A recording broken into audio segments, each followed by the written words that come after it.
अन्नामलाई एक किसान के घर पैदा हुए थे और फिर अन्नामलाई पढ़ाई में अच्छे थे, मैकेनिकल इंजीनियर बने, फिर आईआईएम के लिए एग्जाम दिया और लखनऊ चले गए। वहां थोड़े समय बाद ज्ञान प्राप्ति हुई कि यहाँ पर 5 रुपए के लिए हत्या हो जाती है और ये दौर आगे बढ़ता जाएगा, तो फिर मैं आईआईएम से पास आउट होकर क्या उखाड़ लूंगा?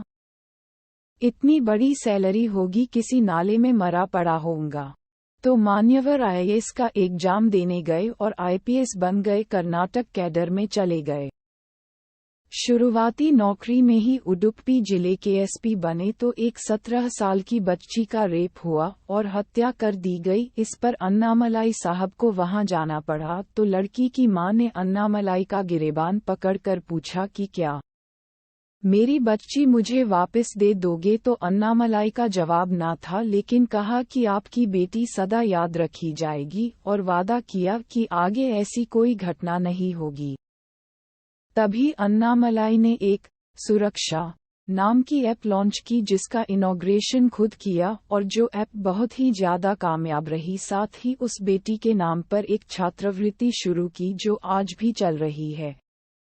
इसके बाद जब इनका ट्रांसफर हुआ तो जनता ने प्रदर्शन किया कि ट्रांसफर रोका जाए। इसके बाद अन्नामलाई का ट्रांसफर चिकमंगलूर में हुआ। वहां के कार्यकाल के बाद जब ट्रांसफर किया गया तो फिर प्रदर्शन हुए कि ट्रांसफर स्थगित किया जाए। इसी दौरान मान्यवर ने धर्म विशेष के अपराध को समझने के लिए कुरान का अध्ययन किया, क्योंकि साहब जानते थे कि लड़ने के लिए दुश्मन का ज्ञान जरूरी है। इसी दौरान 20,000 मुस्लिम युवकों को आईएसएस में जाने से रोका। कई बार दंगे रोके गए। कुरान के अध्ययन और आईपीएस की कुशाग्र बुद्धि ने ये काम कर दिखाया। सब कुछ इतना अच्छा चल रहा था, लेकिन फिर ज्ञान प्राप्ति हुई कि नहीं, पुलिस में रहकर जो किया जा सकता है उसे और अच्छे से किया जा सकता है। अगर मैं राजनीति करूं तो नौकरी के आखिरी समय में बेंगलोर दक्षिण के एसपी पद से इस्तीफा दिया और सीधे तमिलनाडु बीजेपी के अध्यक्ष बनाए गए। मात्र 38 साल की उम्र में अन्नामलाई तमिलनाडु भाजपा का अध्यक्ष पद पर है और तमिलनाडु में बीजेपी को एक मजबूत पार्टी के रूप में उभार रहे हैं। इतने कर्म के बाद मान्यवर अपने काम से संतुष्ट भी नहीं है और अभी मात्र 6 घंटे सो पाते हैं, और तुम कहते हो ईवीएम हैक होती है।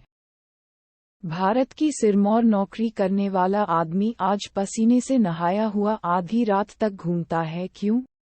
और एक राजनीतिक पार्टी किसी नेता पुत्र के अलावा किसी योद्धा का चयन क्यों करती है?